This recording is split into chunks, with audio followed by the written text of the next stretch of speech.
Kamis tanggal 4 Juli 2024. Kita sekalian dapat hadir di tempat ini dalam rangka mengikuti bimbingan teknis peningkatan kapabilitas dalam pemberantasan korupsi yang mengikut sertakan peran tokoh agama dan pemuka agama serta komunitas agama dalam membangun Provinsi Sulawesi Tengah bebas dari korupsi.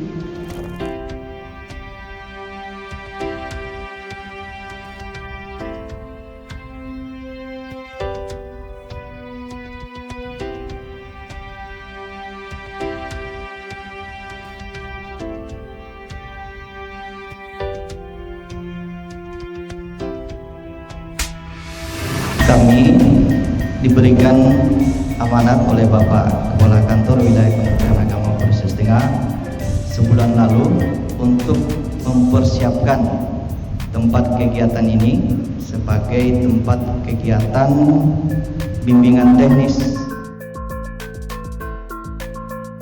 Kegiatan ini yang melibatkan tokoh-tokoh agama dan ormas keagamaan sebagai salah satu bentuk dari komitmen pemerintah melalui KPK bekerja sama dan berkolaborasi dengan pemerintah daerah, Kementerian Agama agar korupsi ini menjadi musuh kita bersama. Peran serta dari pemuka agama itu sangat sentral Bapak dan Ibu, ya kan? Selain menyampaikan kemudian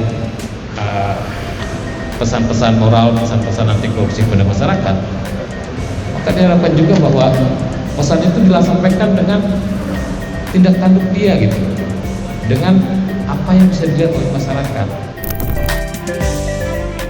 Kita tahu bahwa korupsi ini adalah momok global yang tentunya menimbulkan dampak yang luar biasa bagi kehidupan kita. Ibarat kata kehilangan uang karena suap, ya, karena penggelapan, penipuan dan lain sebagainya. Tetapi dampak dari korupsi ini sangat besar kita rasakan. Ada yang pernah mendengar Direktorat Pembinaan Peran Serta Masyarakat? Enggak ya, jarang ya. Sebetulnya kami sudah dari dulu juga sudah ada, Pak. Kenapa kita harus perbaiki dari hal-hal kecil? Karena tindak pidana korupsi itu awalnya dari hal-hal kecil kayak gini. Awalnya sudah terbiasa melanggar dari hal-hal kecil kayak gini.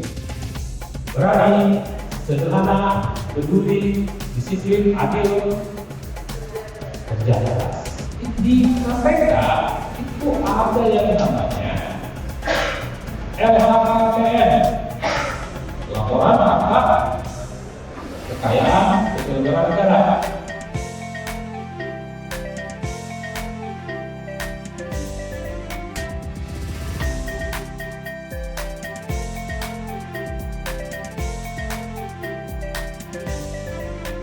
Biasa kegiatan ini terbuka untuk lintas agama dan masyarakat pada umumnya supaya kita semakin tahu kerja keras dari Komisi Pemberantasan Korupsi di Indonesia.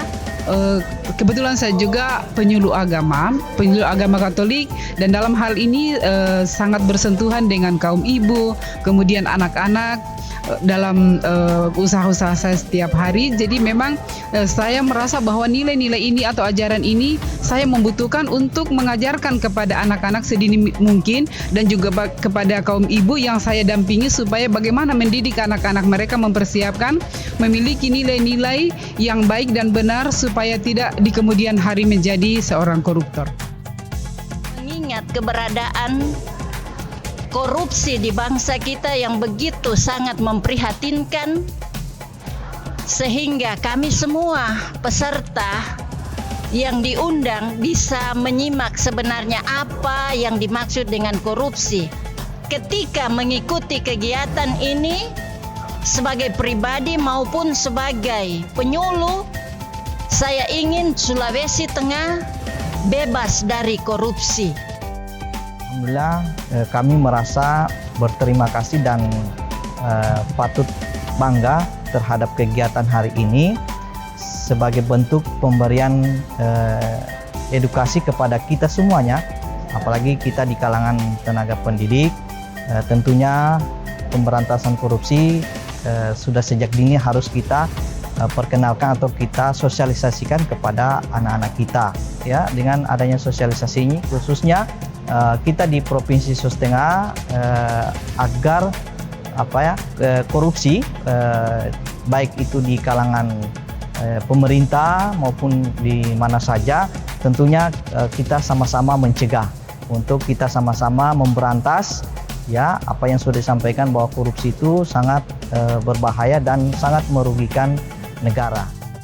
Bagi kami sangat berguna untuk membentuk pribadi-pribadi yang berintegritas dan membantu program pemerintah mencegah dan memberantas korupsi.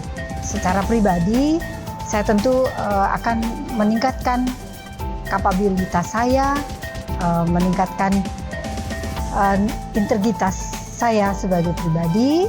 Semoga lebih khusus di Kota Palu dan secara umum lagi di Provinsi Sulawesi Tengah bebas dari korupsi dan orang-orang semua mempunyai integritas dalam mencegah korupsi.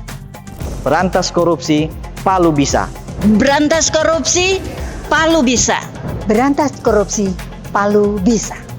Memberantas korupsi, Palu bisa. Sulawesi Tengah, berantas korupsi,